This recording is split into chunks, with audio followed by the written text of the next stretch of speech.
Lance Corporal Whifferneffer.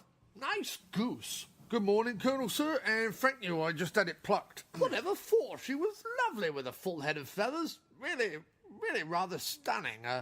If you don't mind me saying, Lance Corporal, a peach. Well, thank you, sir. That's not at all a little creepy. I had her plucked because me and some of the men, sir, intend to eat her. Alive? No, she's quite clearly dead, sir. She's covered in oil and has apple stuffing in her ass.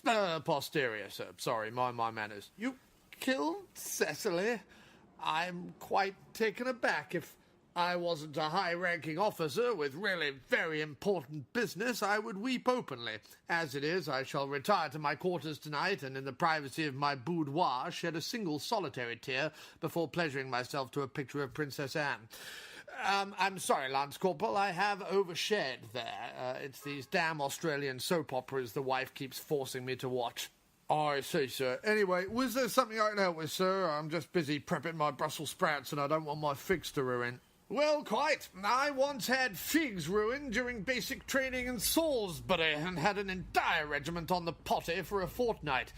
Sitting ducks, we lost 3 men to heavy artillery fire.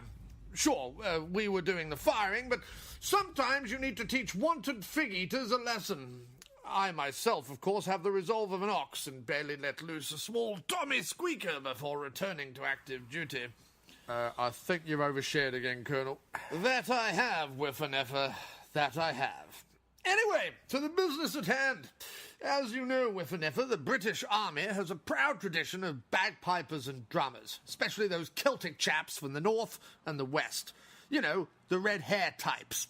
They used to love the bloody things. Couldn't move for loud, whiny pipes back in my day during nude manoeuvres in the Highlands. Nude manoeuvres, sir? Oh, yes, Lance Corporal. Make no mistake, birthday suits aplenty climbing the rocky crags and dewy thickets of the majestic Scottish Highlands. We were a tougher and also more confusing military back then, young fella my lad. Anyway, we seem, in these cynical and modern times with long hair and desire for soft and wet peace, to have a deficit of pipers. Everyone wants to play communistic instruments like the guitar or the boogaloo saxophone. Everyone wants to be getting down at the discotheque with their cocaine and flared elbows, not marching proudly, stiffly through the cold grey streets of Oban with a big furry hat on, blowing for all their might into a giant wheezing bag of hellish din. Right, sir, I can see the problem. What do you want me to do about it? Well, a lot of words are bandied about hand-to-hand combat or large guns, but the military is really nothing without its music makers. It's men, and now I suppose women, blowing defiantly into a sack through a series of complicated tubes to create a noise that sounds like an elk who has ruptured a spleen on a javelin. And so I need you, young, tiny baby Whifferneffer, to commission a team of chaps, or now I guess girl soldiers, to go and train at our fantastic piping academy so that the full presence of the British Army can be felt again in nations of people just minding their own business before we show up, take it over, stick a flag in the ground, put up some pictures of the Queen and play bagpipes at them. Well, I will see what I can do, but I do think that the empire-building nature of the military here in Blighty, sir, is now discouraged. We're more meant to go help the Americans defend their oil interests in the desert and, of course, save babies from tyrannical baby haters. Right, yes. Sorry, I must remember that. It's all changed since my day, sweet little soft-skinned Whifferneffer. But that being said, I want pipers, the Queen wants pipers, Leonard Rossiter wants pipers. Isn't he dead, sir? Is he really? My hat, I'm old. Rossiter dead. How is it that England didn't fall in his absence? That probably explains the lack of pipers. Where's the inspiration to pipe if you haven't got good old Leonard in a greasy cardigan saying double entendres to back you up, huh? Where indeed, sir. I mean, you can't expect a regiment to get behind photographs of Scott Bleeding Timlin or Gaz Beadle. Who? I don't know, I googled them. But hell, even Jeremy Beadle would make me think twice about wanting to learn the recorder, let alone the bagpipes. Although I suppose once fully inflated, you could cuddle a bagpipe on a cold winter's night. Oh, now you're thinking. And if you blew hard enough into the thing, you could use it as a flotation device. I love flotation devices. And if you covered it in jam, I suppose you could mount it and... Go no further, Lance Corporal. I am standing to attention and ready for business. You've found the very hook needed to sell bagpiping to a whole new generation of the army.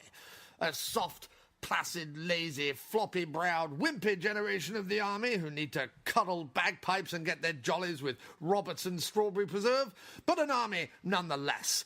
The British Army, a proud fighting force that cares about its peoples and their carnal love of fruit-based spreads. I want you to put posters up, get a Forces radio jingle going, and start a TV ad campaign with Nigel Havers and John Nettles. I'm on it, sir, just as soon as I've buffed my spuds and glazed my parsnip. Don't you think you should finish preparing your vegetables before you do that, whiffer-neffer? Right you are, sir. I'll put my trousers back on then. And so a new regiment of fresh-faced pipers was assembled. Everyone fell to their outrageously tuneless drone. With the use of the ridiculous instrument, they brought peace to the Middle East, healed the rise of fascism in Europe, and even reunited America again and gave it back its sense of perspective and humour. Australia, however, was a lost cause. No one could seem to shake their love of soap operas, haircare products, and casual racism. That was Blow My Pipes Gladolin, a programme we commissioned after just hearing the title and assuming it was something entirely different. Next up, something that sadly never changes, never grows, never learns from its mistakes, and never dies. It's the After Movie Diner.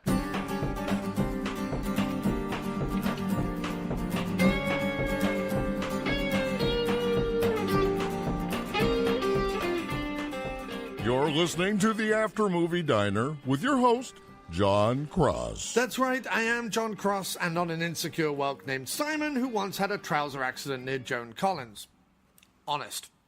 Welcome, ladies, germs, gents, tents, menches, benches, wrenches, Alan Clenches, the Minister for Clenching, Roberto Benini, Angela Lansbury, Dick Featherstone, owner of all the pins, and the Mormon Tabernacle Boat Rogering Society of East Basel. Welcome one, and welcome all. Before we get to this week's show, which is hotter than the entire Welsh wearing nothing but a codpiece and an iron-on tattoo of Judi Dench, a quick reminder that you can support the After Movie Diner in many ways, but one of them is going over to patreon.com/aftermoviediner. That's patreon.com/aftermoviediner and becoming a patron of the show. Just like Joseph Charlesworth, who's a fantastic supporter of this really very silly podcast. You can also make a one-time donation by clicking the Buy Us a Coffee button on aftermoviediner.com, just like Joseph Charlesworth also did. And you can click the Amazon.com link on our website before you do your shopping and bookmark that as your Amazon link on your browser so that every time you make a purchase and at no extra cost to yourself, Amazon slips us a few fluffy pixie coins, which Joseph Charlesworth may well have done, it just doesn't give me names on the report.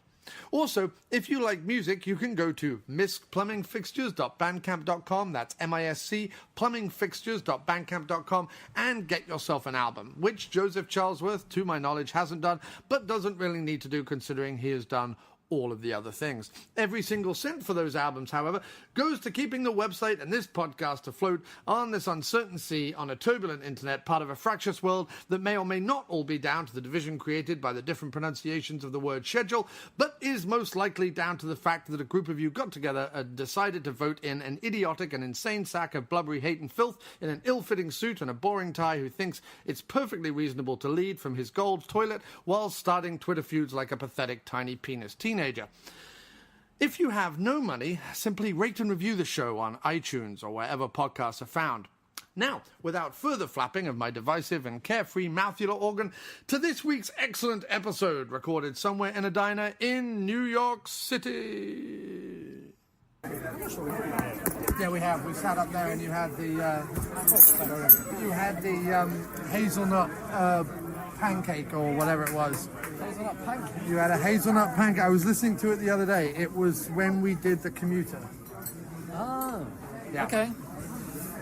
That was the last time we were in the Westway Diner and we sat right I there. remember that. I was probably distracted by how boring the movie was. No.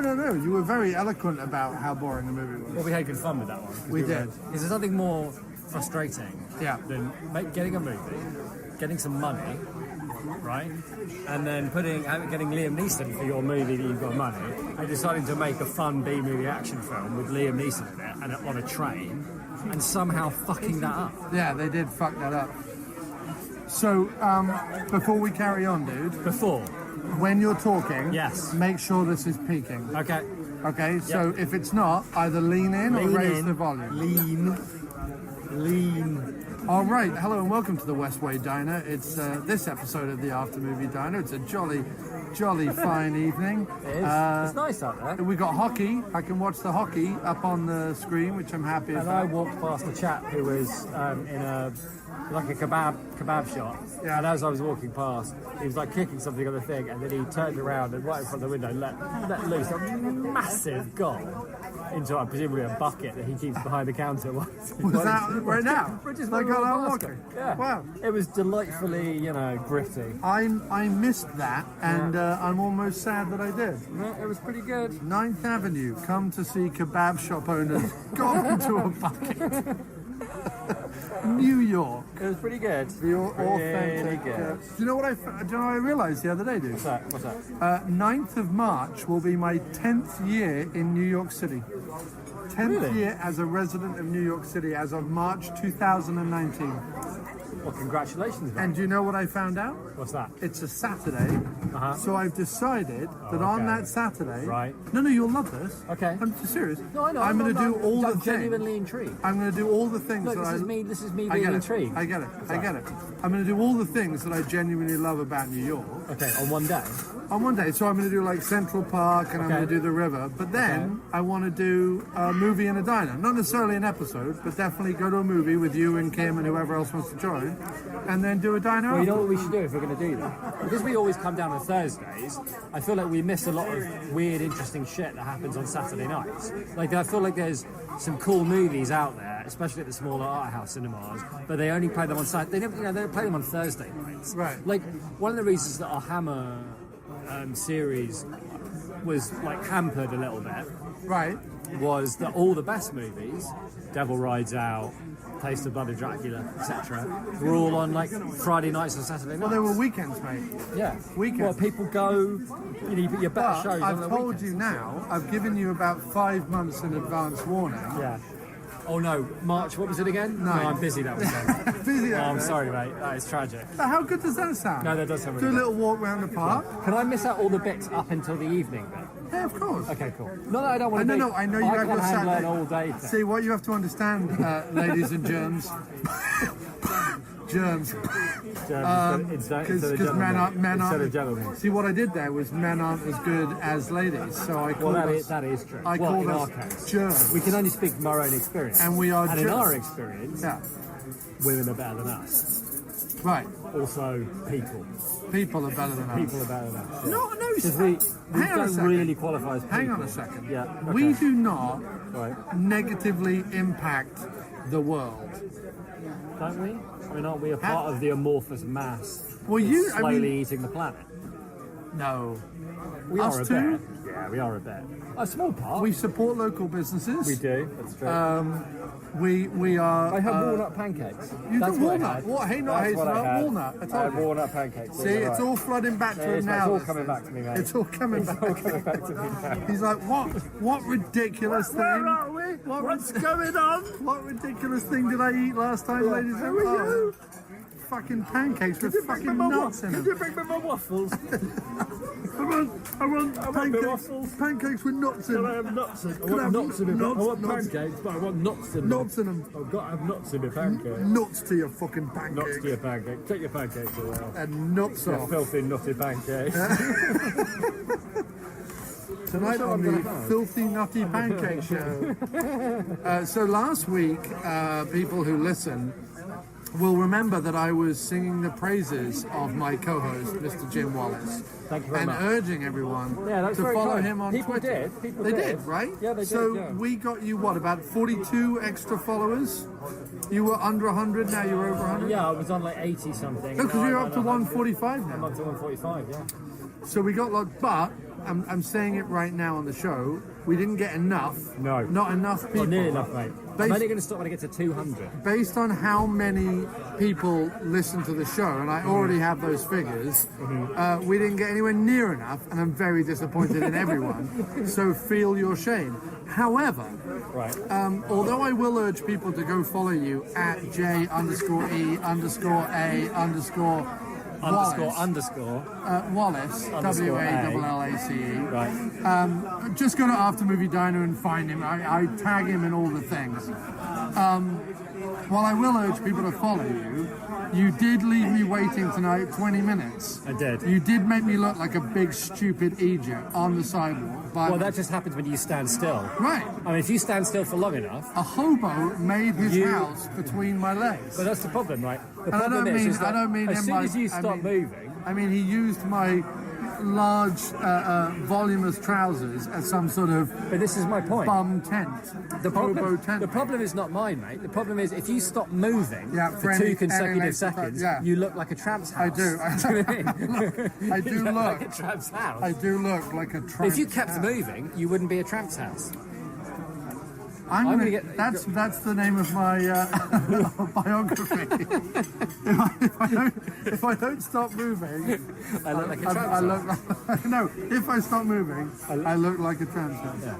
They'll probably shorten it to if I stop moving. If I stop moving, Do you know what I mean? Done. Fucking marketing. Do you know what I mean? Yeah. Ruining the spirit of things. If I stop moving, Tramp's house, question mark.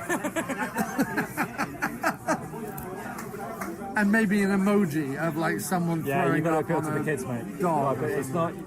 You've got to appeal to people who Got only to speak in appeal. emojis. I'm going to have some very weird things tonight. But I'm going to have weird things too. it's going to be fun. Let's have weird things together. Okay, cool.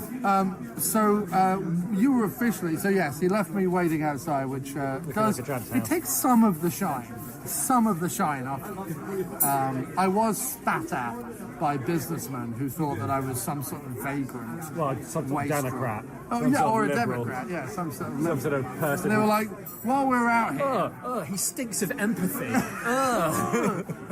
what I was trying to do was exploit the disenfranchised and needy so that I could sell more Adidas or Nike trainers. He's trying to steal the money he's trying out to of my steal- pockets with his taxes. With his taxes and his beards. Yeah, with his taxes and his needs and his health. There I was going around trying to exploit Black Lives Matter and Me Too and the poor and babies just so I could sell more It's not that. sneakers It's and just make more money. it's not. I don't think it's specific exploitation. It's just they don't look too carefully at who they're throwing on the fire. Right. That's warming them. Right. At night. Well, Do you know what I mean? I They still- don't really want to know what they're. I don't want to know what they're called. These people that I'm burning for money. Yeah. Right. I don't care. Yeah. Don't tell me. No. Shut up. Yeah. And just Done. put more money in my Done. pockets. Anyway, all that aside, I do want to let listeners know Right. that you are listening to the only, I'm going to go on record here, Okay. the only podcast Yes. Yes. that massively preferred Yeah. Hunter Killer to Halloween 2018. Yes. Yes. Yes. Every other I would podcast absolutely. was like, Halloween 2018, let me excrete gross fluids from my body all over you in pleasure and delight. And we were like, fuck you, Halloween 2018. We are going to go next door and watch Hunter Killer. We're going which to go is- next was door and watch loads Hunter- better. Loads better. Loads better. Loads better. Loads better. Loads better. There was a point in the movie, right? Even though it's like, you know, I mean, it's hardly the greatest film ever made. But there was a point in the movie where I was sitting there going, I'm enjoying this like an indecent amount. No. Do you know what I mean? It's appealing to this. I didn't even realise that this lowest common denominator submarine fan lived in me. Right. But he does. He does. And he was really happy. He does. But it was, I tell you why, it was because it was, it followed like the kind of Where Eagles Dare formula. Yes, it was very which is- old-fashioned that way. Yeah. Meaning, It's the first time I felt like this is what my it would be like to be my dad watching World War II movies when he was like beginning to creep into middle age. Yeah. So See, that's why war films. When I first looked this up, I unfortunately managed to sneeze past a couple of reviews for the film, most of which were trying to be like, well, what's the political ramifications in 2018's Russian and American with a female president in the movie, and what about Putin? There was a lot of that going on. I'm like, it's literally a tale of daring do that you could tell probably any time between. Yeah, you could replace the Russian president. Could be the Egyptian president. Could be any president. Doesn't matter. Hi, very good, sir. How are you? Yes. Can I get the veggie quesadillas? Jalapenos or no? I'm going to skip the jalapenos. Thank you. And can I also get a cup of English breakfast tea? With lemon or milk? Milk, please. Thank you. So, And I would like your chicken fingers. French fries or no? No, could I have the baked potato, please? Cream or butter? Butter, please. And can I have that with Swiss cheese and bacon on the baked potato, please? Thank you. a man who knows what he wants. No, I'm good. Thank you so much. Yeah, so there was a lot of that. And look, I do totally understand. This is a movie that came out post the whole, like, is Trump in the pocket of Putin, blah, blah, Russian interfering with our, so on. But it very clearly establishes itself from the get-go to be a complete fantasy. It's not taking place in any reality right now. No. And it simply chooses the Russians as a... Because it's like it's an 80s throwback movie, is what it is. No, but also because they're renowned cinematic enemies of America, and the whole purpose. Yeah, you've got the whole yeah. purpose. Well, because there's two ways to tell this story. You Right. either tell it with the Russians, Yeah, right? the Chinese.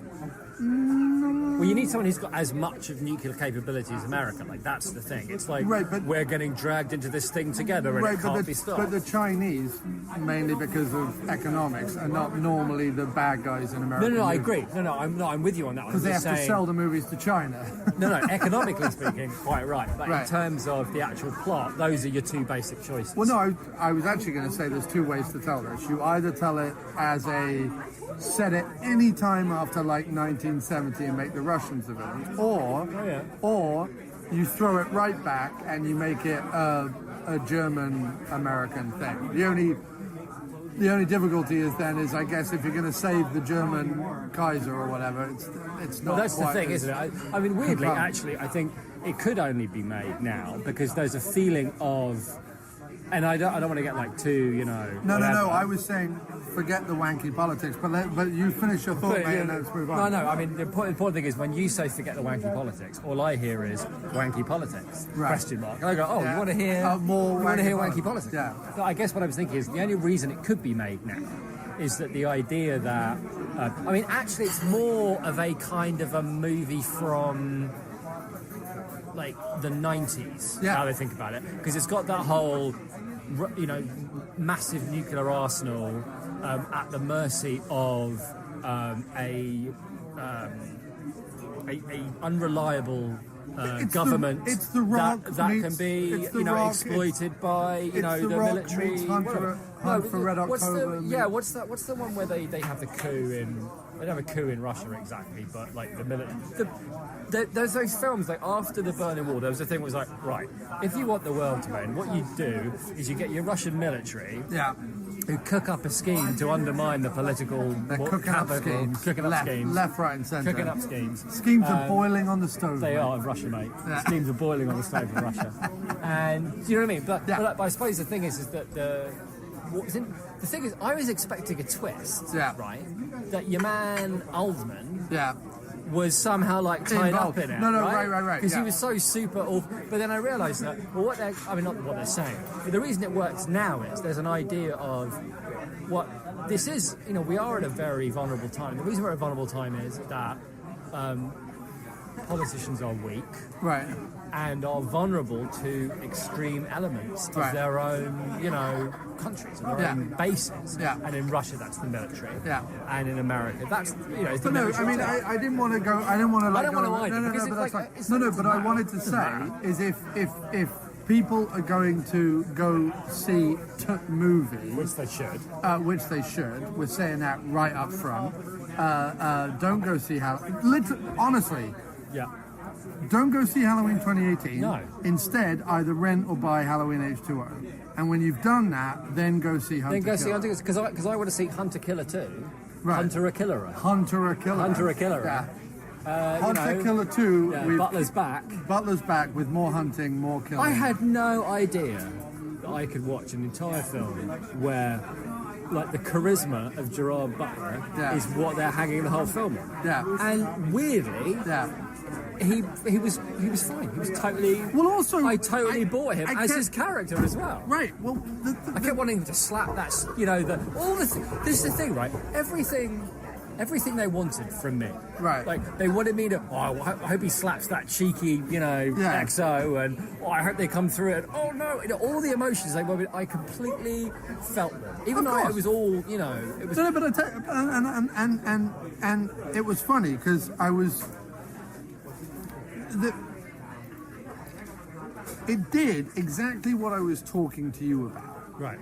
Before we went in the movie, which was... Before we went in the film, we were talking... You had subsequently watched Halloween H2O, and I'm not going to harp on this point, but, like, someone had asked me, Andrew Morris had asked me on Facebook, good guy, it wasn't an aggressive thing or anything like that, but he was, I was being vocal about certain things and certain trends that I'm not liking right now in movies and things. And he was like, well, what is it you do want? It's a fair question. Totally fair question, Andrew Morris. Fair question, mate. And my response was very bad. It's like, look, make it at least moderately entertaining. It doesn't have to blow my socks off, but make it moderately entertaining and understand what makes a film moderately entertaining, right? So understand, like, peaks and troughs and raising tensions and bringing them back down and all the rest of it, right? Secondly, give me a smidgen, like literally a smidgen, of a group of characters that I can, like, reasonably care about. Yeah. And then, and by the way, none of this is like, oh, I demand excellence every time out the gate. That's not what I'm saying. Quite the opposite. Nobody could describe what was happening in this film as excellence. No. And then lastly... Just like well-polished competence. Right.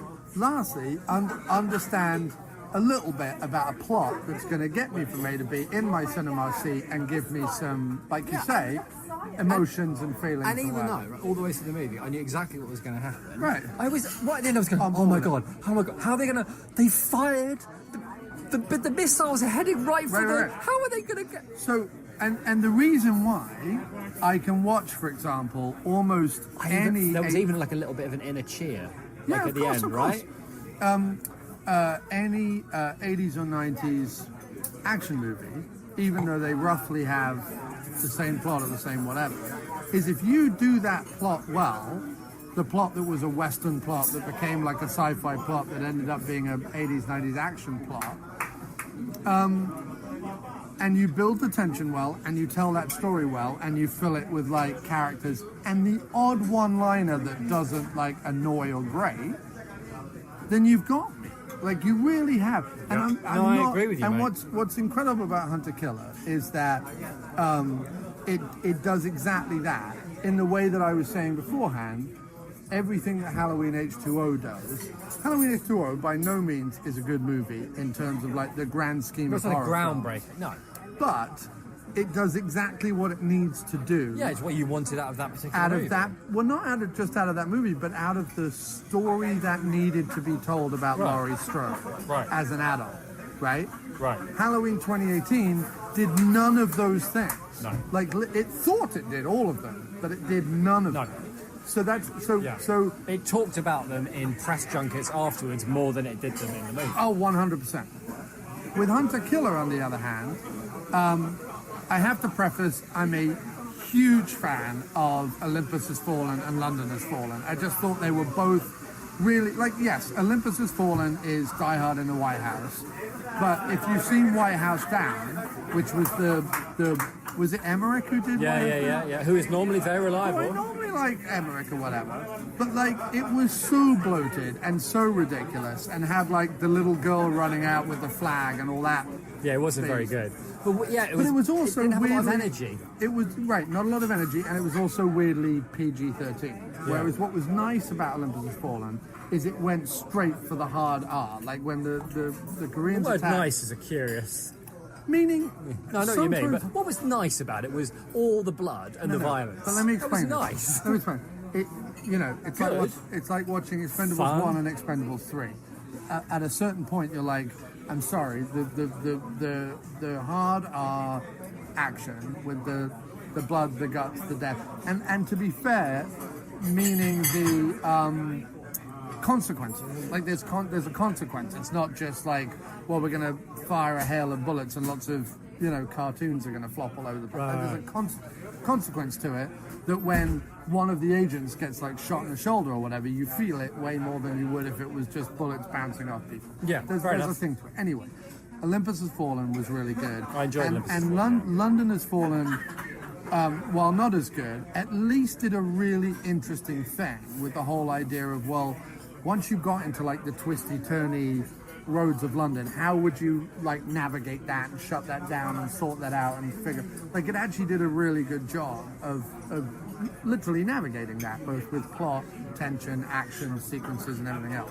I think they're very solid, and I was not a Butler fan prior to those movies, and I'm a big fan of those two movies, and they are movies that he himself is producing and kind of, I probably at least like looking at the script and like hiring the writers or being behind like some idea of what the thing is, and I don't feel, I feel kind of in the same way that Statham is. Yeah, sure, there's a little bit of ego there, but at the same time, his ego is not derailing the film. Like, especially in this one, Hunter Killer, I felt like your man, the English guy who was playing the American guy, Stevens. He got to basically be like, in an ideal world, I'm sure Butler would have played both parts. Like he got to be the Butler on the ground, while Butler got to be the Butler. The reason I like the Alabama guy so much, even though he's played by a guy who's almost consistently typecast as like upper class twat. Yeah. I love you went upper class twat. I went foppish twat. both are fine. Both are very But give him a accurate. beard and like make him like the grouchy, seen it all soldier or whatever. And the way he played it, he just had like a constant twinkle in his eye. Yeah. You know what I mean? And it was so immensely pleasing. Yeah. Just to spend time with him being like twinkly-eyed, like murderer. Well, the great. thing to say about this is, and I don't know exactly where it was made, but 99% of the cast were either English or European. I knew it was because it has this the guy who was the captain of the submarine that got sunk right at the beginning. You know, the American guy he's bald, but he's got black hair kind of around here, and he's got kind of, he's like a potato faced kind of yank guy. He's in like Doctor Who. I think he's in Red Dwarf. He's in every single English TV series and film He's kind of when got like they a need slightly an American. pockmarked face. Yes, kind of guy. and they go, we need an American, and like there's apparently in the American Actors Club, Right. It's just him, Right. Do you know what I mean? It must be a cafe or something, Yeah. and it's just him and then, like a cigarette, Yeah. burns covered plastic table, Right. drinking like tea, just waiting for the next person coming to go. Come on, we need you for 5 minutes to be an American because he's in everything. So yeah, I mean, and it was sort of a weirdly brave decision to go. Well, let's tell this like big American versus Russian story, when actually what we've got is a bunch of Brits and a few smattering of either Eastern Europeans and or Russians. I think the main guy who played the captain of the Russian sub, this was actually his last movie. I think he's passed away now. But He didn't look well. I think he was had a face, but I he didn't think he look was well. a fairly famous Russian actor. I think he is actually Russian. Well, there were some people in that movie where some people were like, no, I recognise you, I'm pretty sure you're English. And then some people had faces that were like, that is the most That's Russian English. face Right, I've most ever Russian seen. and most English. Do you know what I mean? Yeah, yeah. You know, especially the guy who was like the right-hand man of the general. Like he was like, he had big ears. Yeah. He was like, well, that's the most Russian person. Well, I've no, ever seen he's in been my in life. lots of stuff. He Yeah. was in the Crystal Skull Indiana Jones, because that was them against the Russians. Oh, and, right. He's also in. It's not one of the Expendable, but it's one of those movies, like a latter day action movie where he was a Russian guy. He may have even been in Red Sparrow, you know. I mean, not as a big possibly. role, but I think he was in there. Possibly. The only other guy who is also the Russian in everything, he wasn't in this movie, but he's in most things, is the doughy-faced, rubbery-lipped guy who played the... Yeah, he was in Armageddon and he's in fucking everything. He played the landlord in Raimi's Spider-Man trilogy. Yeah. The father to like the gangly bird that like Peter has a somewhat... Oh, that's right, yeah. Veggie quesadilla, yeah. Thank you very much. Lovely, thank you. I had the baked potato and the chicken. Thanks so much, That's man. great. That Thank looks you. amazing. Oh my God. So what this movie does then, if good action films Yes. require a ticking bomb, ticking clock, a countdown to if our heroes don't do this by the time this happens, Thank you very much. then we are all up a certain creek without a paddle. It was all, you know what? The hook of this one is if Butler and his crew and a ragtag band of like American mercenaries, basically. Well, they're supposed to be like... They're soldiers. They're like black ops soldiers or whatever, but they're like... They're good, also but they're a bit- not. But they're not. They don't come across as like a highly trained. They come across as four guys who were nearby. Right. Is kind of the thing, right? Right. But also, I think a little bit like... I don't know how to describe it. If, for example, had the four of them been played by four members of the Expendables, you would have gone, oh, okay, that makes sense. And they were all really good too. They were all really They were all really good. led by Toby Stevens. Is his Toby name, Stevens, yeah. who I've always loathed because Yeah, I've never liked him. he's the bad guy in the worst James Bond film ever made. The world. What was the last one that Brosnan Die did? Another Day. Die Another Day. That was it. And he's awful in that. Yeah. He looks like he looks like Rick Mayall in Alan Bastard or whatever. He looks like that. But so sorry. Back to the plot. Butler's first command as a submarine captain, although he's like been on submarines his whole life. Him and his crew and a ragtag band of American soldiers on the edge have to save the Russian president from a coup and convince the world before the Russian president is killed that they're not starting World War III. Right. So literally the ticking time bomb in this movie is if they don't succeed, nuclear war will happen. Yeah. Like it's not a case of it might happen; it will definitely happen. Yeah, it's And it's really well put and together. it's not like The Rock, where it's like, well, we have one nuke pointing at San Francisco. This is literally two of the largest nations on the planet, the only two superpowers kind of left, really, will be at nuclear war, That was the intriguing thing about. So on the one hand, you've got, which is pretty high stakes. but what they do really well is they've Aside got from the, Arnie against the devil, I can't really think of any other. That's true, that was really Anyway, good. yeah, come on. the way that it's done so well is that on the one hand you've got the guy who's like orchestrating the coup, the Minister of Defence, who's actually in charge of the coup, and he knows, and he's very short. Who had the cheapest military outfit I've ever seen in a big movie? Like, his outfit looked like a Halloween Russian soldier outfit. Like, it really did. Anyway, carry on. And he, all he's doing is just basically banking on the fact that as long as somebody kills the president, then we're fine. And there's so many ways that can happen. That's what's so great about this. You go, well, of course they'll rescue him, but after they rescue him and they're like, going down the side of the building, whatever. You go, okay, well, there's guns pointing at them. Oh, they're shooting at them, and now they're chasing them in jeeps, and they've nearly caught up with them. And oh my God, they just shot. Like it was constant, like just a hair's breadth away. And if the president dies while being rescued, then it's nuclear war. So again, it's not just like, oh no, if the president. So constant menace. And then on the other side, and it doesn't work. And this is why kudos to Butler for, I don't know, calling in a favour or something. But without Oldman, on the other end, in other words, if you had another nobody, like the Russian guy was like a nobody, at least as far as I was concerned, right? If you had another nobody just like yelling about, oh, we've got to do this, we've got to do that. I think it wouldn't carry as much weight. When you got Oldman going, you know, we've got to do this, we've got to do that, and it all sounds like, not just like, I mean, it sounds kind of vaguely evil, but there's more weight to it somehow. It feels like he is a force of nature. He's like representing this unstoppable But I need, actually found, you know what I mean, to like... it might have been written as shouty American general will take us to the brink of war because that's what generals do. But actually, the way the scene went with the NSA woman, Linda Cardellini, Common, who is the naval officer... And they were all excellent. Excellent. They were given hardly anything to do. But And there was so Oldman. much like presence and charisma. and Oldman, Yeah. all talking to the president. You felt Oldman's position be like you understood each of their positions. There wasn't a point where I was like, oh, look at Oldman trying to like start World War III on his own. He was correct. Like, if World War III is going to start, let's be on the right side of it. Let's not be on the wrong side of it. Which is, yeah, it's a militaristic take, but it's an understandable 100% take on it.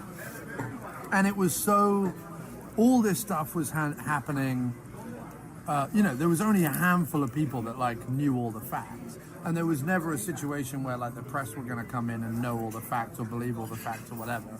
It wasn't one of those movies where, in the end, to prove that the Americans were right, they had to like send a video file to the New York Times or something that had to be screened on TV just at the right time when everyone was watching. You know those movies where that happens? Yeah, flash drives. Right, flash drives. This was a movie where, you know, even right at the end when like the Russian president was in the sub and Butler had him and everything seemed fine and da-da-da-da-da, Oldman says, you know, if this destroyer shoots down the sub, how does everyone know that we didn't just kidnap the Russian president? Like, it was really... It was, and that his line, you didn't just start a war, you today you lost it. It was like, well, A, that's a brilliant line, B, also true. Right. And this is what I mean, is that, no, there's nothing in this movie that's necessarily going to blow your socks off. No. And the pacing at times is slightly dragging, but not to any massive complaint. But it was actually surprisingly well written and surprisingly well acted. And what I liked about what Butler's production company clearly did was they went, with all the effects we have to do in this movie, and with all the like stock footage they had to use and various other stuff, who reasonably are the best actors we could get at this kind of level with this kind of money? And I feel like they went after them. You know what I mean? None of them, I mean, outside of Oldman and Butler, none of them are real like A-list. No. But they all played their parts really well. And I was actually watching the movie and I was like, yes, you could recast this with any number of people if you had limitless budget. But for the budget they have, and for all the things they had to do with the film, I think they did it from a production standpoint really well. Yeah, you're right, because what they went for talent rather than looks. Right. They didn't go, well, we can't get who we want, so let's just try and get the best looking people available, which is often what production companies will do. Right. So they went, let's get the best talent available. And there was a real proper, like, there was chemistry between Butler and I don't know what his rank was, not the XO, but the black guy who was like I don't know, chief of the ship or chief mate, I don't fucking know. But he was pretty important. Was he like the navigation officer? I don't know, but you know what I mean? Like there was chemistry between him and Butler. I actually thought Butler... He was really well. He was pretty good. Sorry. He was pretty good. But like, it was chemistry between him and the black guy. There was chemistry between Cardellini and the Admiral, right? Between the NSA, right. Yeah. But I mean, like proper chemistry. And it was just And it was really fun to watch. It was the right side of cliche. I never felt like any of it got to like really cliche things. And I also really like that the story wasn't, because the nature of the story, which is where unless we all band together, the world's in a shit state. Unless these two renowned enemies put their differences aside and look at themselves as soldiers or as politicians or as whatever, none of us get out of here alive. Because of that, I read other things in reviews where people are like, well, of course, it's typically chest thumping. And I'm like, actually, it wasn't. I didn't feel like that at all. I didn't feel like it was like only America can save us. It was like they were the ones that were there. That was it. That was all it was we were here. Right. You know what I mean? It's a lot of what Bond films used to do. Where it's like the reason that Bond gets sucked up into all these things is just because he's there. Right. Like, Bond's greatest gift as an agent, right, is not that he can sleep with whoever he wants or that, he's lucky. But it's mainly that he knows how to be in the right place. While America's looking in this, in this country, Bond's off in Jamaica or whatever. Like, he has a gift of being in the right place and just stumbling into things. And that's what this movie was. It's just they happened to be that. Right. That was it. I didn't get any sense that there weren't, like, fluttering flags or... None of that. The honour of our country and blah, blah, blah. It was all like, this is a fucked up situation. And we have to forget all of that shit. If anything, it was a movie about forgetting all of that shit. Right. And trying to, stop a crazy person from getting what he wanted. Right. And if anything, I sort of saw the Russian Minister of Defense, the coup guy, more as the Putin figure, if you were going to make any kind of comparison. Not that that would hold up, you know what I mean. So no, I really enjoyed it. I also thought that they used both stock footage and CGI really judiciously, and I felt like when they had the chance to have a real boat or a real sub or a real dock or a real whatever, they took it. Like it was. That building that they came out felt like a real building. The dock they were on felt like a real dock. The boat felt like a real boat. They clearly shot inside, or looked like it shot inside, a real submarine. Like it's right down to like the wood paneling on the walls that they have in those old boats and just various things. It didn't look like a set. It looked like a sub. Yeah. Sets, like for example, like the non-stop set, the Neeson movie of the aeroplane. The aeroplane is like 7 times wider than any plane you've ever been in. The bathroom is roomy enough for 2 grown men to have a full fist fight in. That's normally what Hollywood does with sets. This felt like nicely claustrophobic and pokey, whatever. And then maybe the command center room was a bit bigger than it would be normally, but it felt very... Right, even that bit when the president was, inside the sub, and had him recovering from his gunshot wound, and the Russian sub-captain, and Butler had to, like, squeeze into the room where they were, like, treating him. Yeah. And it wasn't, like... And it was a big moment, it was like Butler meets the president, and what are we going to do? And we're in deep shit. It was a big moment, and they were all, like, stuffed in there. Yeah. It was... Yeah, you're right. I hadn't realised that, but it was part of what I, enjoyed about it. There was one sequence, and it was right at the beginning of the movie, so luckily I kind of, like, had a little inner chuckle and then moved on. There was that one sequence before the sub went down on its mission, where for no apparent reason, that was really good. Yeah. There was a gratuitous shot of Butler on top of the sub, looking very sub-captain-y.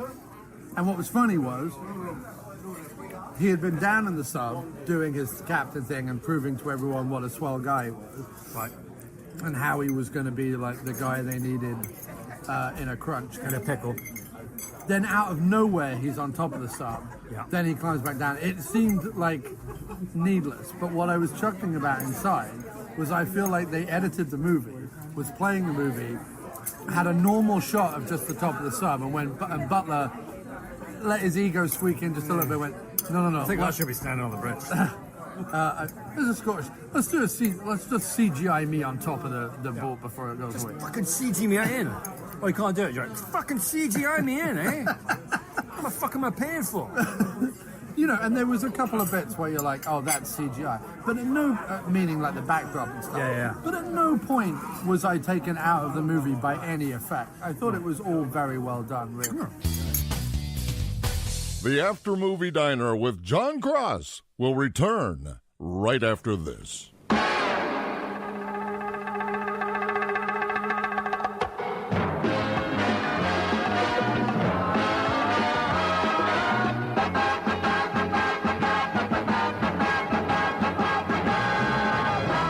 This week, this ad break is simply to remind you of the new album MO75 from the fantastic new band The Big Heist, who are taking a small corner of the internet by storm. You can find the album MO75 Vol.1 on Spotify, Amazon, Google, YouTube, CDBaby, iTunes, and wherever music is normally found. Listen to it, purchase it, rate and review it, stroke it, but not without permission or payment, and enjoy it. MO75 Vol.1 by The Big Heist, one of the very best top 5 albums of the 21st century. Volume 2 and Volume 3 will be released before the end of the year, so keep an ear out, won't you? I've got several contingency plans and all right. We're about to have one heck of a night. I said, all right. We're about to have one heck of a night.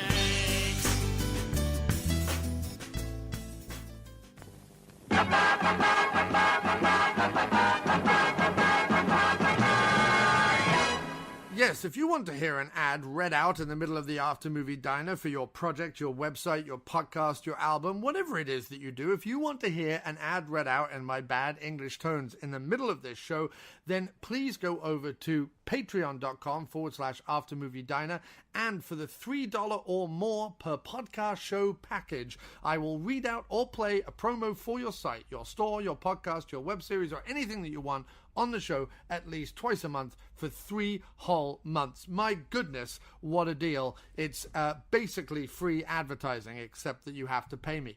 You also get an After Movie Diner mug worth $17, a thank you and a mention once on the show. So why don't you go ahead and do that? Announcer Spike will tell us how. You're listening to the sweet sounds of the After Movie Diner. Support us at patreon.com/After Movie Diner. Or I'll punch you in the teats. Rate and review us on iTunes, Earthling.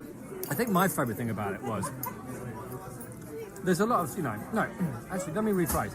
I really love submarine movies, right? But there's not actually that many ones that are really good. Right. Hunt for Red October is not nearly as good as you remember it. It's actually fucking boring. Right. Crimson Tide, that's a corker, but that's more about like the drama inside the sub. Usually it's just like little sequences of movies, but Das Boot is still amazing.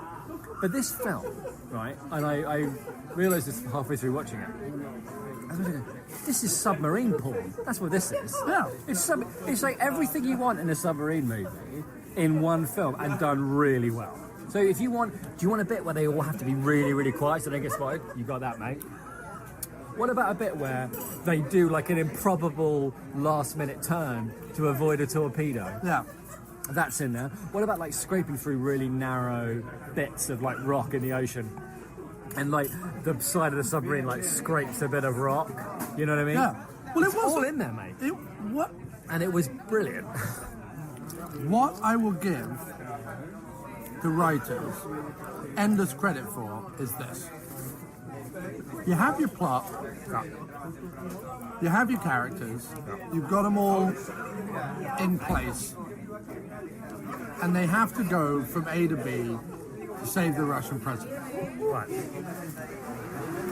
And along the way, they're going to be like shot at by a ship and go through a minefield and blah, blah, blah, blah. Every single thing, every single action that needed to be taken was made interesting, exciting, or tense.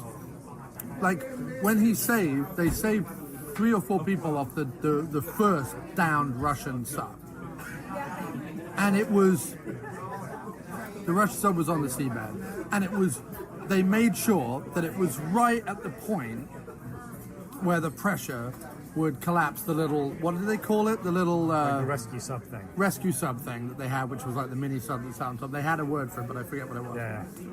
But the little rescue sub thing, where they're right at the point where the pressure could crush them like a tin can. And there's like, because they've been shot at. And then they're trying to attack. No, that was later. Oh, right, I'm talking sorry, about the first bit. Yeah.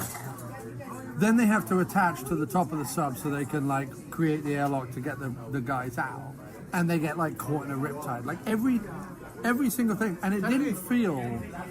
They didn't do it in such a way where you're like, all right, get on with it. Like, they did it in a way where it was just tense enough. Yeah, I agree, yeah. Where you're like, oh, they've got that bit done. Great, okay, he's on board now. And then when he's yeah. on board, you've got Something else that yeah. happened or whatever. Well, because that was the only bit that was a bit ridiculous was when they get them off the thing. It's like, treat them for hypothermia. And they go in, and like the next scene, he's fine. And you're like, I don't know if there's a magical like injection drug where you can go, well, I had hypothermia, but now I seem to be doing that's teaching. true. But part of it was the pacing that you're talking about was actually the ingeniousness of not having them have to move the president too far. Like, they rescued him, and there was a big gunfight where they rescued him. And at that point, like, that happens with, you know, and then they've got to get him in a car, and they've got to drive a long way, and then there's a chase, and the whole thing gets strung out. Whereas instead, they get him to, like, all they've got to do is get him from a building by the edge of the water to the water and onto the sub. And that bit was pretty tense, because every single step of the way, instead of there being like a quiet moment where, oh, they've got away in the car, oh no, now they're catching up, and you like ramp up the tension. You know what I mean? Like, the tension is like up until they go away, and then they like drive for a bit, and then they see somebody, so the tension goes up again. And, you know what I mean? Like, rising and falling thing. It's just like they get him out of the building, and then it's non-stop tension until they get him on the sub. And he's like, then you get a few minutes, to breathe. And it's like, oh, and now they're firing missiles at the sub. And also, it was all logical too. It was all, of course, they're just going to keep doing everything they can. There wasn't any let up, because that's how it would go. And also, in this ridiculous scenario, they didn't squander their surprise hero moments. There was really only the sniper in the tree there, which was fucking cool. Which was because amazing. honestly, and again, I didn't see it coming. I mean, in my heart, obviously I know everything's going to work out. But in that moment of the movie where they're like pinned down by, thank you. Can I get the tea? Lemon and milk. No, thanks. well, this is the first, listeners.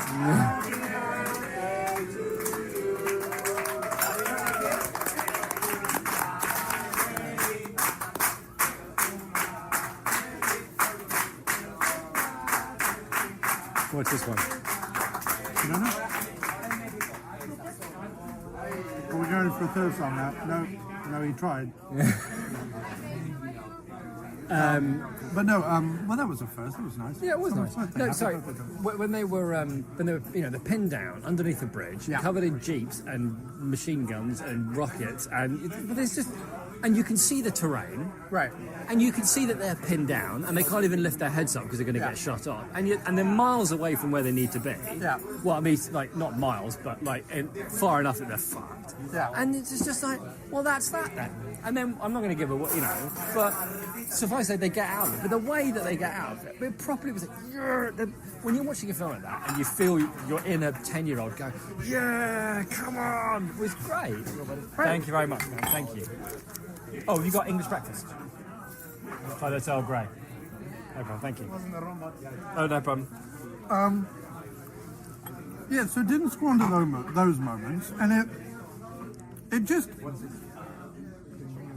I can see the writer sat in front of the script and going, I've got to get Butler from here to there. What could be in his way? Right? And then he goes, oh, I'll put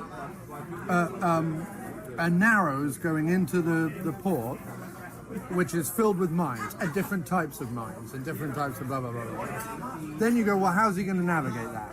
All right, well, that's a perfect time for us to, like, bring in the other Russian captain and see if they can, like, work together. We give a little scene where Butler, like, gives them a talking to, which is not over raw and not over patriotic or not over, And no, not like, overwritten either. overwritten. That's great. Thanks so much, man. Thank you. Cheers. You appreciate the scene. You go, okay, that makes sense. Then Butler's like, well, okay, I guess that's not worked, so I'm going to go crack on. But then the guy shows up, and at no point does he show up and Butler goes, "Oh, well, we're all saved then." Like, there's a real... Yeah, you're never It's sure what the slowly- Russian guy is going to do. Right. Even because the other thing is, even if the Russian guy means well, like they're still undertaking something incredibly risky, and there's no like. What's great about it is, like the genius of the script at its heart, right, is that there's only one path to an ending where the world doesn't explode in nuclear hellfire. Right? Only one, and that path is far from clear. It's not about like, oh, if I'm honourable and I'll rely on my skill and my ingenuity and my sense of honour, and I will better navigate that, because it's not like a moral path. I mean, It's not like if you make the right decisions you'll get through. It's like if you hope and cross your fingers and do the best you can and trust your instincts, maybe that is your best chance of not like falling off the path into nuclear hellfire. Right. And it's like 3 mile long path over pure nuclear hellfire that you're walking. Right. With like huge gaps in it that you can't. I mean, it's just, that was what was great about it, was it didn't have anything to do with people's skill, Right. and judgment. But without their skill and judgment, there's no hope. Right. You know what I mean? It was all about hope. It was really clever. I Even though it was a like dumb submarine movie, Right. it's not. We keep saying this. I can't remember what the movie was that we said this about. I think it might have been Rampage, actually. But the point is, it's not actually easy to write an entertaining, dumb film. No. Because most of them are just dumb, Right. with bits in it that are like quite entertaining or whatever. And the reason they're dumb is that the people who make them are dumb. But in order to make like an appealing, what's the word I'm looking for? Mass appeal Right. movie that's like, kind of dumb but fun and well put together. It's not fucking easy. It's not easy. And I think it's really, this is great. This came out October 26th. We just saw it. It's November 1st. We just saw it. It's a Thursday. Tomorrow's a Friday. It was pretty packed. It was pretty packed, but literally that's the only cinema showing. Yeah, it's such a shame. At this time of night. There's a couple of others that had matinees, but this was the only one showing at this time of night in anywhere in the 5 boroughs. And then I imagine if it hangs on another week on 42nd Street, I'd be surprised. Yeah. Like, I imagine if it does at all, it'll go down to like maybe 3 screenings a day, and only at that 42nd Street AMC. So I kind of like, we were looking through a list of movies that are out at the moment. Right.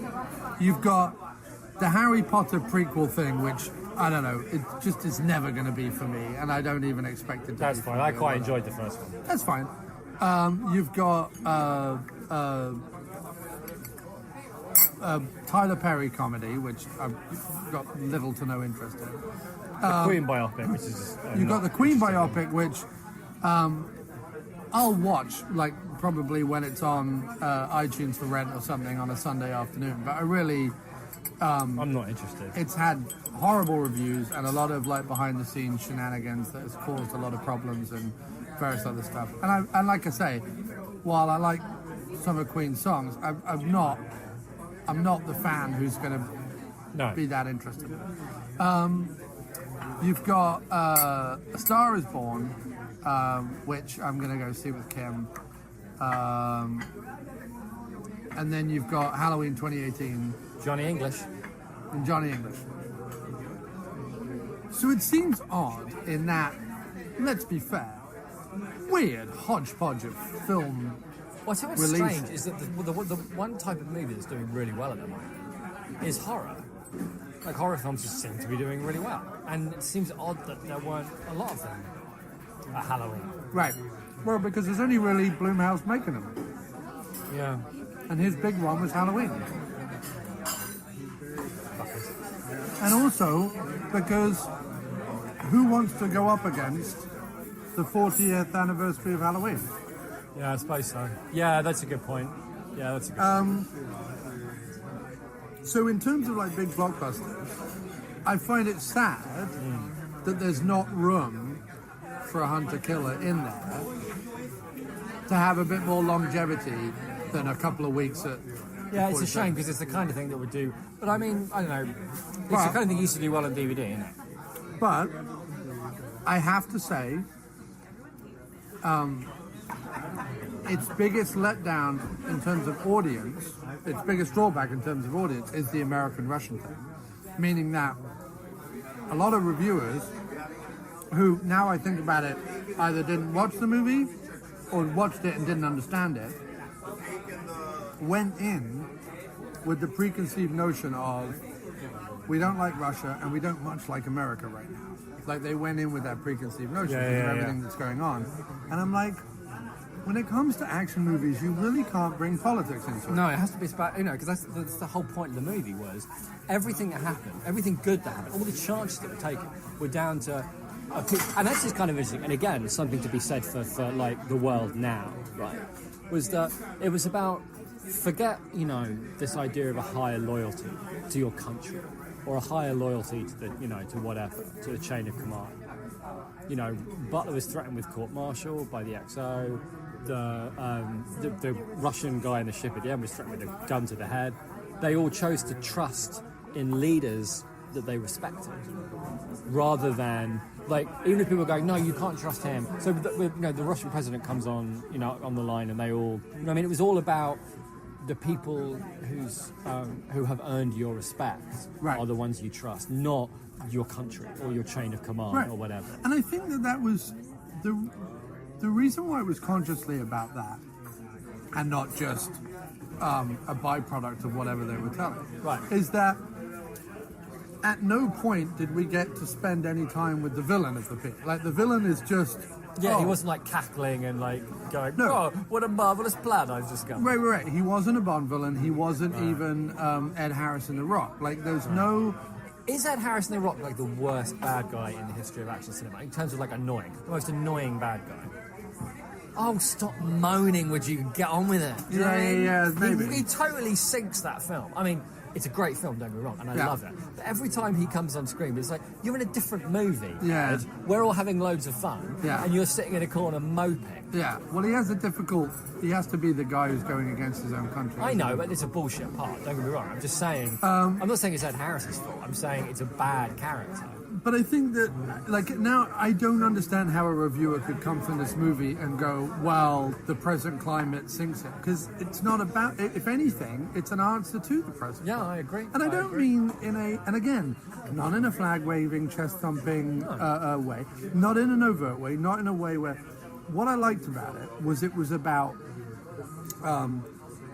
boots on the ground, people in the subs. It was about at best, the working or middle class infantry or soldiers or navy or naval officers. Yeah, it's about people with experience, not people from. If anything, it was about.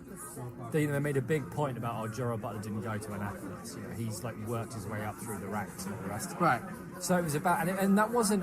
It wasn't about being anti-elitist necessarily, but it was about the idea of you trust people who've done stuff. Right. It wasn't just because you went to a school you think you're big and tough. It's well, maybe he did. That wouldn't be the point. But it was the easiest way to make the point that he knows what he's doing, and therefore people trust him. Right. Because he knows what he's doing. Just like Beardy guy, Stevens, it was really clear that he knew what he was doing. This is why occasionally casting grizzled old people or middle-aged people in leading roles has a benefit, because there's an idea of that who they are is being tested, not formed. Do you know what I mean? Right. So if you're young and you're Luke Skywalker or whatever, then there's an idea of, or even Wahlberg or Krasinski in one of those literally chest thumping American movies. Because then it's who they are is this is the first time they've been tested, and it's they think they're great and they think they're the shit, and what's going to happen when they're under pressure, right? But with the grizzled guys in Butler and Stevens in this one, it's about they have experience, and so the point about it is not will they come through it, the other side. It's that people can trust them to lead them through it. Yeah. There's something about having experience. I'm just talking about a character in a movie. When a character in a movie has experience, it's about that being tested by events, not formed. Their personality they are not becoming. They are being tested, and I think that sometimes, and of course it depends on age, but that can be, I feel like that can be more relatable because it doesn't pander to the idea that, like, oh, every day, is a chance to reinvent yourself. You can be whoever you want. Because most people's experience at relatively young ages, I can't just wake up in the morning and be who I want. I am who I am. I've been through what I've been through. And it's all about, can I, I'm being tested every day by things. Can I come through that? Right? What's the value of this experience that I've lived? Do you know what it's like? Yeah. It's like being on the 266th episode of a podcast or being on the first episode of a podcast. Right. By the time I've sat opposite you 100 times or whatever, your patience has been tested and is able to come through. Therefore, I'm grizzled. I'm older. To be fair, your hair's fallen out. My beard has. That's right. My hair's gone. Fallen out. My beard has grown to ridiculous. It's like flown onto your chin. Onto my beard. Yeah. You've stolen my hair. My beard's and used going it to white make that, slowly, which frankly offends me. Yeah. I feel like it's a waste of hair. And yet here we are, with more authority. Yeah. People trust us. Definitely. The viewing figures are the same. The same, but but also better. But better, but the same. But anyway, that's what it's like. Every now and then we have one of these. We had it with this. Rampage was really fun. The one with Nick Cage and Elijah Wood. That was the Trust. Oh, the Trust. The Trust was actually loads better than this and Rampage. So it's probably not a great example. What's funny is I'm actually sat here trying to come up with things that I didn't like about Hunter Killer. I think I could probably go through it and edit out about 15 minutes here and there, just tightening it up. I mean. Yeah. I don't know. I can't think of any things that I would lose. I felt like it was paced really well.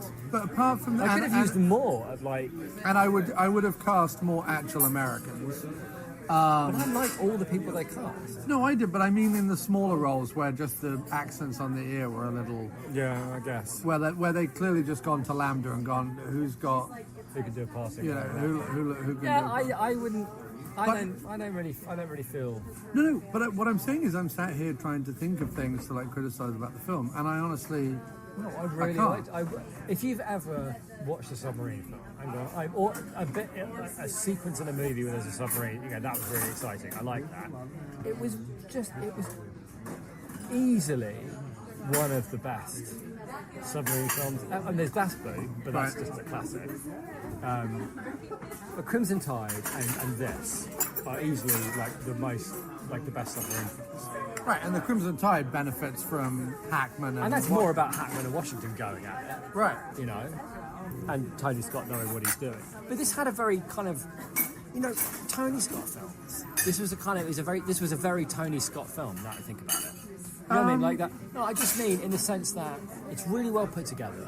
Yeah. It wasn't quite as. It wasn't quite as polished. And in terms of his. It wasn't anything like his cinematography. There wasn't orange and blue. No. I meant purely in terms of the kind of movie that it is. Right. It's like an unabashed. Let's make a big, fun action film where there's real people, good actors. It's a modern day Where Eagles Dare. Yeah. With a good middle of the road cast who are playing to their strengths. Yeah. And a production company that knows that to sell something like this, considering they don't have a ton of money, they need to judiciously use a little bit of CGI and a little bit of stock footage mixed in with decent practical set pieces. And there was some nice bit. I love the bit, and I haven't seen it in any other film, but I'm assuming it's just a thing that happens when they dive in the submarine, and they all lean back at once. So they're all briefly it looks like they're almost leaning back at 45 degrees. Yeah. So it was just a really cool shot, and then you realise, oh yeah, I bet that is just. And they're all just standing there perfectly normal, just watching as the sub goes down. It's just there was some really and that it was I can't it was just a good. I'm really glad we saw it in the cinema. Fun movie because the bit where they were when they dived into the mud and all the mud went all around them and blew off the torpedo or whatever. It was just really cool watching on a big screen. It didn't suffer, but it was thoughtful as well. It was like I said, the writer played 10 games of chess throughout the script where he went, Yeah. I've made this move in the script. What is the counter move to that? And how can I push it where it's movie exciting, but it's not so out of the bounds of reality? Like, Yeah. you know, it doesn't jump the shark. Well, I would say it's There were a couple of maneuvering bits that I'm sure you couldn't do in an actual submarine. is this the best? Is this the best new film we've seen at the cinema in 2018? No, I think I preferred Rampage to it for sheer enjoyment. I think I'm going to have to say I prefer this one to Rampage. Yeah? Yeah, don't get me wrong, I love Rampage. But Rampage was like 3 different films bolted together that had Right. really great moments in it, and I really, really liked it a lot. Right. But I felt like there were lots of bits of Rampage I could lose, and I I'm I sure started I've to seen enjoy other it, stuff. and then the longer it went on, the more I enjoyed it. The trouble with- like us. No, the trouble with November, by the time you get to November, you forget what it is that was 2018 and what was... to answer that question, I would literally have to go back. Well, and I think look we at should what go was- back, because I don't think I've enjoyed a film, a brand new film. And we've seen, I really, really enjoyed Sunset Boulevard and that, the old one in the Roxy about the cop. Right, yeah, the black and white film. No, that was Oh, great. and That's exactly what I wanted. the one with Bronson and Coburn, the Walter Hill one, that was really good. Oh, so good. Yeah, but like I'm talking just like brand new. Is it cake, maybe? Sorry? Piece of cake? Oh no, we're all right. No, I think we're good. We're all good, thanks, man. I mean, like brand new films. Like Yellow Submarine was great. Brand new films released this year in the cinema that we went to see, you and me. Yeah, I think this is still can't probably say, I my. don't know. I'm just saying, if I am, like the semi-official co-host You are the of the official After Movie co-host. Diner, then the co-host's Diner Movie of the Year Right. Well, we haven't got of 2018. I know. I'm just saying. So far, It's Hunter Killer. Killer. That's fine. That's what I'm telling you. But yeah, it was really good. I'm really glad we saw it. Me too. We are literally going to be the only podcast that cares more about Hunter Thank you Killer very and much. Halloween 2018.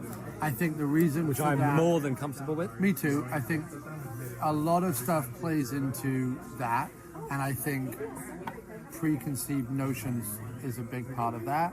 I think that a lot of people went into Halloween with a certain buoyant excitement that wanted something out of the movie that was different than what we were expecting, and they got that from the film, whatever that was. Either they haven't seen a lot of slasher films, so for them it was perfect. I just think they just wanted, like, the cool bits of slasher films. I think there is a feeling that while these kinds of films are popular amongst a certain type, pigeonholed certain type of viewer, which I don't believe because I'm into them, but I wouldn't consider myself I'm not a jingoistic, militaristic flag wave anymore. No, definitely not. But I think there was an assumption made about this movie that stopped people going to see it or stopped people liking it. And I think that they didn't, from the reviews I've read, the professional reviews I've read, in inverted commas, they clearly didn't understand the film. Because I don't know how you can come out of the movie and say it's incredibly chest thumping and it's bad for this particular time. Like, it's just telling a story. It's not really, it didn't even say like 2018 sub blah blah blah. There was no reference. The president also, was yeah, completely different. Just like we say, it was a story about how respect for people that you respect for your leaders based on their actions is Right. more powerful than politics or country or like structures of government or leadership. It's about trusting people because of who they are and what they do. And how nice to have. And that's a message for 2018. How nice to have an action movie that dares for you to have empathy for the supposed villains. Yeah, agreed. Yeah, it was. I really enjoyed it, man. I really did. It was very good. And so let's wind down the show Wind it down. with. I was going to Taking throw it this up down. front, but we organically went into. We did because we were so talking about enthused Hunter about it. Killer. No, I was. I was just like, Yeah. again, I don't know.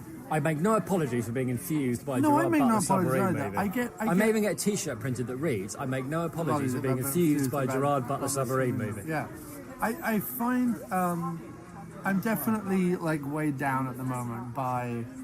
I think the way people talk to me about the Halloween film, especially, bothered me because I feel like we were very clear, and I think that this idea that I'm just a willful hater of things means that I've been misunderstood, because I think that I'm very expressive in how I explain why something doesn't work. I don't think I just.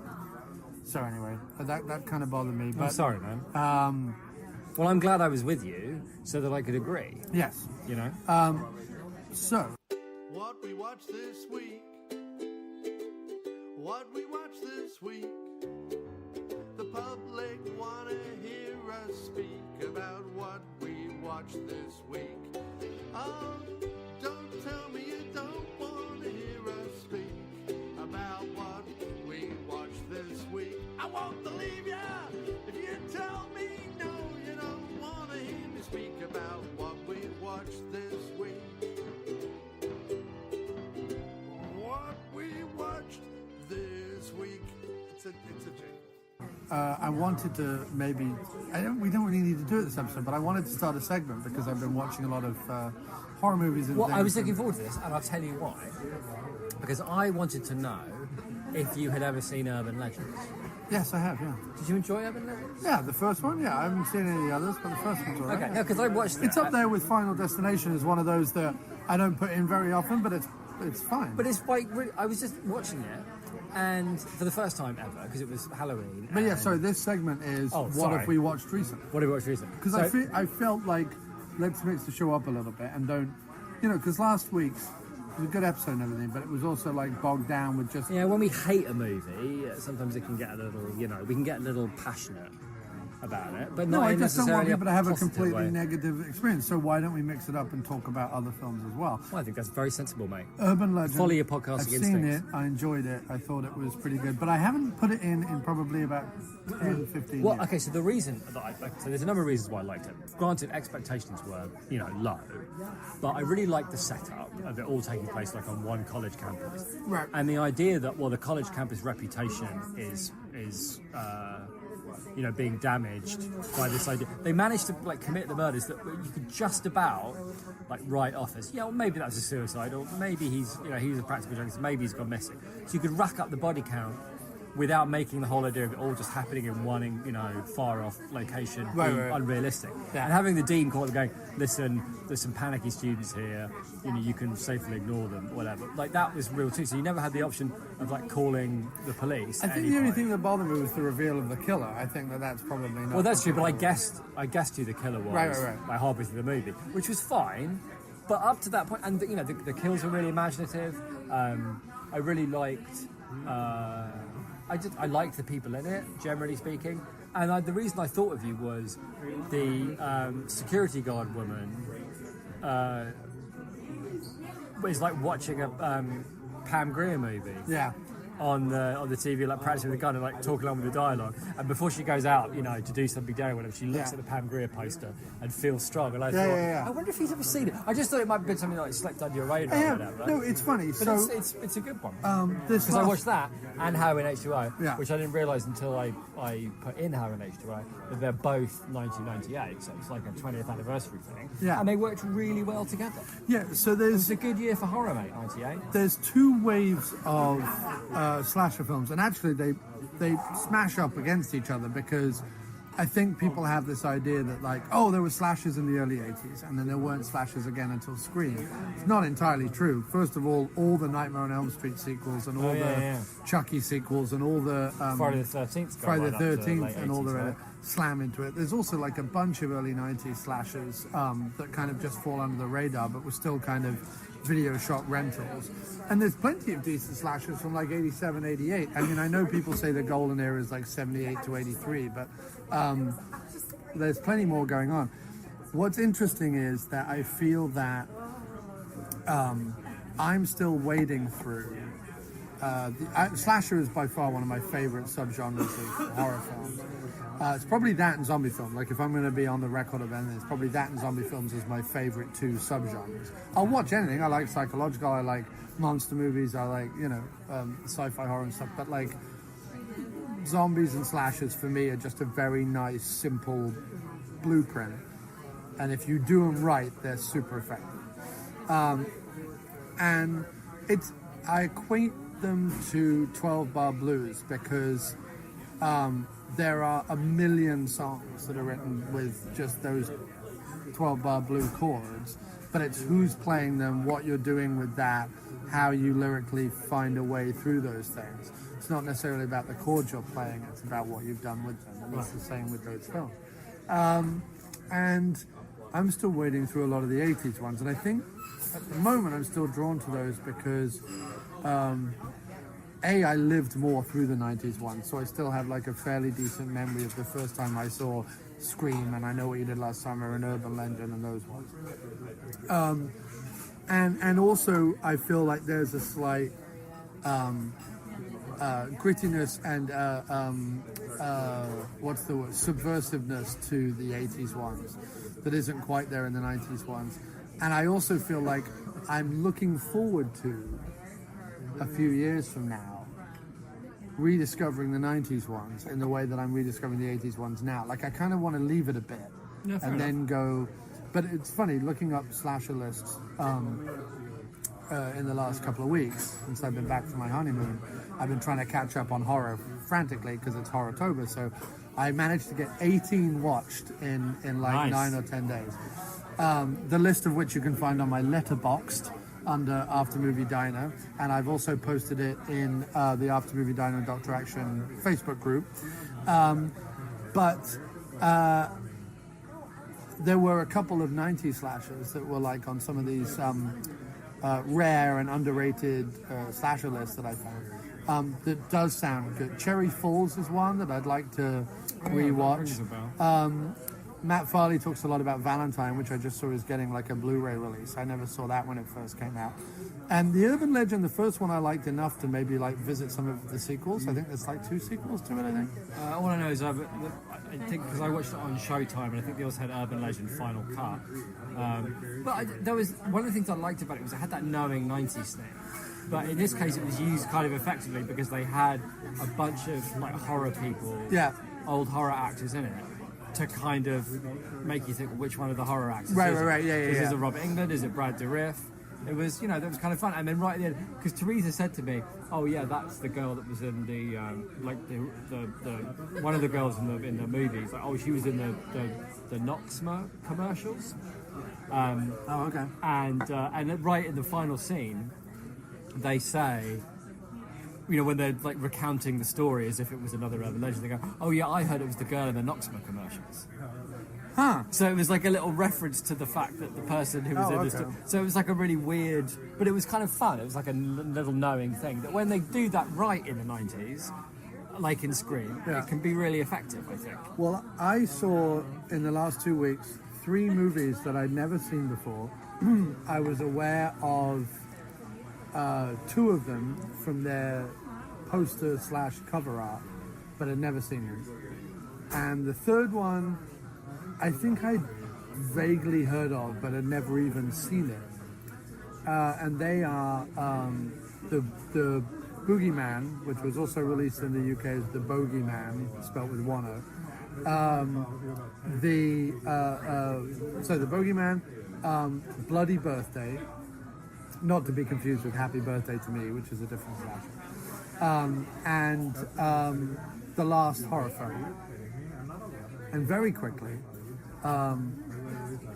the Bogeyman is interesting because it's a slasher film made by a mad German who's trying to ape a little bit of Halloween and trying to ape a little bit of the Amityville horror films,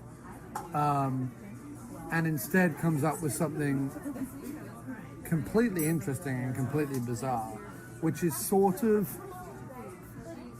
there's a ghost slasher who lives in a mirror, and when the mirror is broken, the shards of the mirror can unleash the ghost. It's completely weird and completely brilliant and very like mad and gonzo. But what's nice about it is, it has a fairly slow beginning and you're not quite sure what's going on. It seems very standard and normal.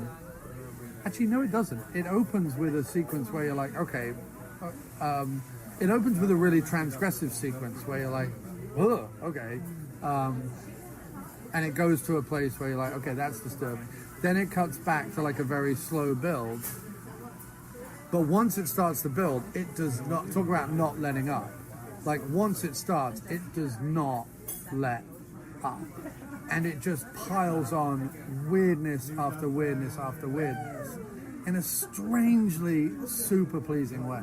So I can strongly suggest The Bogeyman. I think I found it on, if it's not on Amazon Prime, it's on Tubi TV, which is a free app you can get for Roku. Get it on Roku. That and Apple TV that has thousands of movies, has like 10,000 movies or something on it, and they're all free to watch.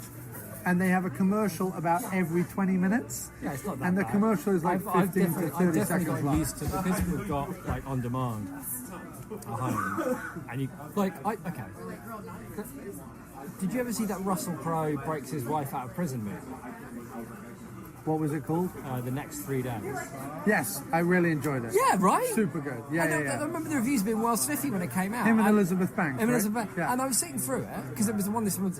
Doesn't Neeson play like the old grizzled? Yeah, and he's only in it for a bit. He goes, it's Yeah. decent. Yeah. But I was watching, this is really, really good. Yeah, super I fun. really, The Next really 3 like Days. it. Yeah, I Yeah, enjoyed it. Yeah, I was yeah, yeah. just... Yeah, anyway, it's one of those films where I like... Because On Demand is different. Like, Netflix feels like... Sometimes it's like a forest of stuff. But On Demand for like TNT or FX, they have like 10 movies. Right. You know, and normally they're all pretty good, and most of them I've seen. Every now and then you go, oh yeah, you know, that's what Hansel and Gretel Witch Hunter, Right. Next 3 Days, stuff like that, where I wouldn't in Netflix go, because there's like other stuff out there that's Yeah. either like weird Yeah. that I want to try, Yeah. or I know I'm going to like that, or crap, you know what I mean? But On Demand stuff can be like, well, that's a kind of, you know, that's got like 50% of Rotten Tomatoes, but it's like a B minus. But like, it might be my kind of thing. And then I've consistently enjoyed them. Yes. So I kind of like watching stuff like that. But Tubi TV for my horror movie watching proved invaluable. Yeah, I there can was see that. so many good movies on there. Like I can't urge people enough to download that app and put up with the ads. Like literally, what happened was I would watch the movie. When the ads came on, I would check my phone, and by the time I'd looked at Yeah, it's Facebook, fine. I'd It's go just back like and how we used to watch TV. It's fine. yes, but without this, especially when you've got the counter in the corner that's saying you've only got 30 seconds, it's less annoying than sat there That's with true. whatever you The only time it's also bad- in TV, there's something like 15 minutes of ads in every like 40 minutes. Or No, it's 35. it's about 50 minutes. Well, it's between 12 and 15 an hour. Right. It's a lot. Whereas on this in this movie, there's probably 5 minutes max Yeah, in a yeah, yeah. 90-minute, 2-hour movie. Yeah, yeah. So really enjoyed that. The Bogeyman, check it out, Tubi TV. Then Bloody Birthday, which I think is either on Prime or Tubi again. Super weird film, super transgressive. 3 kids are born exactly the same time under a solar eclipse, and on their 10th birthdays, basically become sociopaths. With really, first of all, the kid performances in it are, I mean, amazing, incredible. The places the movie goes, you're just like, wow, wow. They did a movie where 10-year-olds are doing slasher kills and like shooting people in the head and doing various other stuff. Like this is, and almost played for giggles. Like there's almost like a dark humor to it all, which I fucking loved. I just thought it was so good because it's all filmed like an episode of the Brady Bunch. Like it's all filmed with like shiny, glowy, soft focus, tree-lined streets and suburbia and all the rest of it.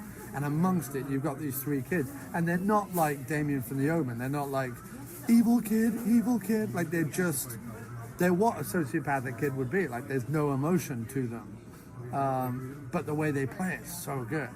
So that's definitely like if you ever want like a kind of a mad trip of a slasher film, that is well worth viewing. Cool. And finally, The Last Picture Show. So, the last picture show, the last horror film. Have you ever seen and or heard and or aware of a movie called Maniac by Bill Lustig, Yes. made in New York with a character actor who had been in like Rocky and Godfather and various other things, Joe Spinell, in the lead role. Okay. Joe Spinell is a right odd-looking bugger. He's a big, lumpy, fat, lank-haired Italian-American guy with like a sleaze mustache and pockmarks and mad eyes, and is permanently sweaty on film. Like, it's just, he's not afraid to be sweaty on film. But he's a really engaging actor. And he did this film called Maniac, which has kind of become notorious because it was a video nasty and it's got a lot of like gruesome kills in it. It was filmed on the streets of New York and it's very gritty and da da da da.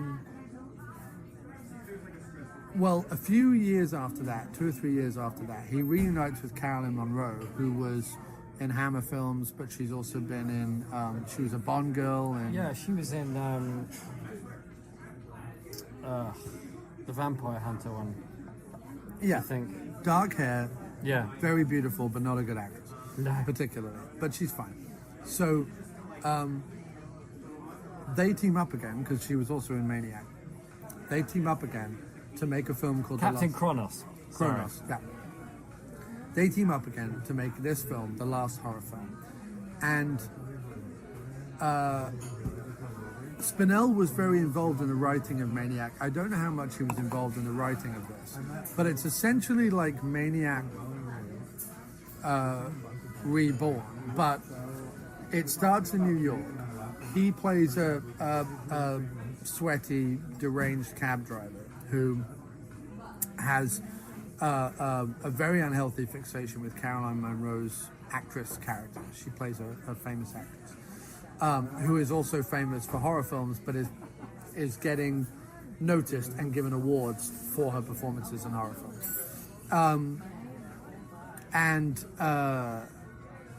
He is telling everyone that she's going to be in his next film, even though there's no establishment that he's actually made any films. He decides to fly to Cannes, which is where she's going to be accepting an award and doing various other things. And he gets to Cannes and like is stalking her and trying to get her in his movie and trying to interview her and trying to whatever. All the while, someone is killing off everyone around her producer, her husband, her agent, blah, blah, blah, blah, in a series of gruesome ways. You assume it's Spinell. The person who is killing them is filming it, so there's like that aspect to it. Spinell is also like following her and filming her and whatever. There's like weird dream sequences where Spinell pictures himself as this like impresario character with a big robe and a white hat and a white suit, and they're all laughing. Him and all the people who are slowly being killed are all in this dream, like laughing at the real Spinell, who's like greasy and hunched over and dirty shirt and stuff like that. Like he's laughing at himself, like it's his consciousness going back and forth. It's all filmed in Cannes on the hoof, like totally guerrilla style. So I suppose Caroline Monroe was like a big enough star that if she walked into the crowd of paparazzi, they would all start taking pictures of her. But like, it's literally, the director just had like the camera on his shoulder, like filming all this stuff going on. They get away with some absolute there was no permits or anything. They get away with some absolute madness. Some real like sleazy gonzo sequences in this film. Spinell is an absolute delight. The gore effects are actually surprisingly good. It's got a completely mental ending. It's got a whole nice, even though it's fairly early, it's like 83, I say it's 82, 83 it was filmed. It's got a really nice, and that's a year before even the Video Recordings Act comes out in the UK. It's got a really nice discussion about the effects horror films might have or not. Do they, don't they, but all filmed in a really like greasy, subversive way. And it was I didn't think I was going to enjoy it. Like I thought I was watching it and I'm like, okay, all right, this is kind of like Maniac again, but with some little artistic tweaks. But it kind of built to a place where I kind of fell in love with it. It was a super entertaining, mad film. And in terms of like three of the weirdest and yet still great slasher films that I've seen, those three are very high up. Well, no, thanks, man. I think that's those are some good tips. I will definitely, they definitely sound really interesting. And I love the idea of the Tubi TV with, well, just lots of old weird horror films. Because one of the things I really love about Shudder, for example, is that it's got loads of really weird old horror films on. And Prime, I have to say, Amazon Prime really, and I don't know if they did this in the lead up to Halloween or not, but they really, really stocked up on like super mad. They basically bought, back when Troma used to also distribute stuff and not just make it, they basically bought like Troma's distribution catalog. And they distributed like Graduation Day, which is an old slasher from the 80s. They did last horror film, the one I saw on Prime. They did a whole bunch, but like it was weird. I was watching a whole bunch of slashers on Amazon, and they all started off with the Lloyd Kaufman, Michael Hurt's Troma thing. Right. They weren't Troma movies, but they were distributed by them. And good for Amazon doing that, because like there's some real gems on there. I mean, Graduation Day, it's a take or leave, but it's if you want a quintessential Prime slasher watch, Graduation Day, you should see. Well, good tip, man. Thank you very much. So yeah. Thank you very much for having me. I had a really good 2 weeks of horror films. Yeah, that sounds grand. Well, the horror that I was that I am watching, in the midst of watching, I don't know whether you'll like it or not. I don't know how you feel about it, but we're watching The Haunting of Hill House. Everyone's telling me about that. It's really good. Is it? Yeah. All right. It all depends how you feel. Did you ever see that Netflix horror film about the deaf woman in a house that's basically made out of glass, like being stalked over the course of a night by a killer?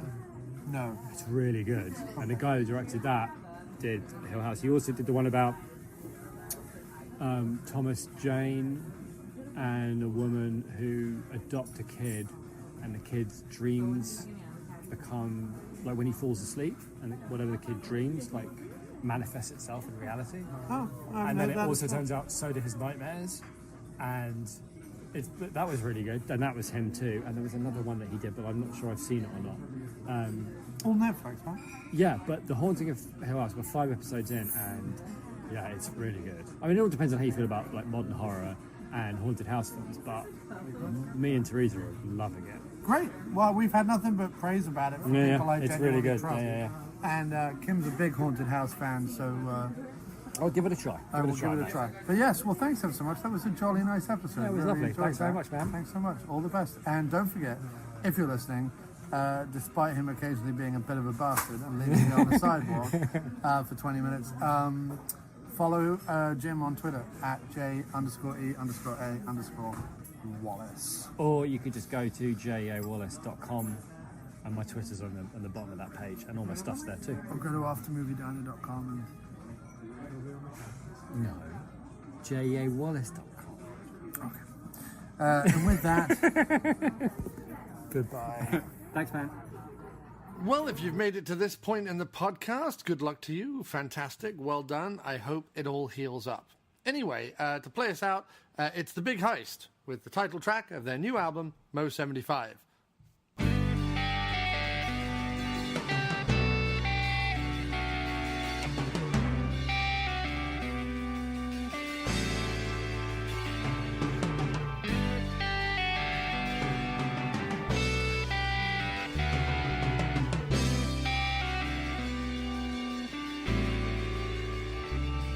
This rock won't move, it'll stay to prove that MO75 was here one day with paint that sprayed to mark this glorious time. She's so sweet, we can feel the heat and we can't escape the sweat.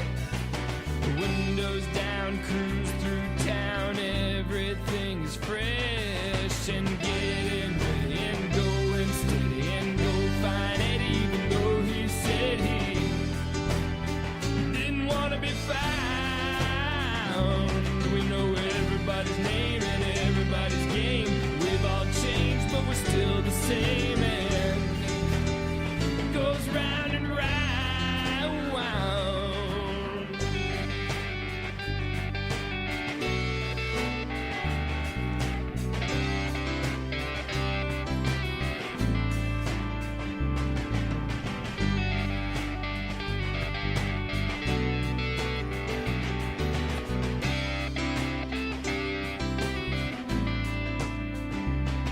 Well, this rock won't move, it reminds me of you taking MO75. And the dog that barked all alone in the dark, still happy to be alive. Sitting by the pool after school, singing MO75. Just one more shot or passing thought is all I need to survive.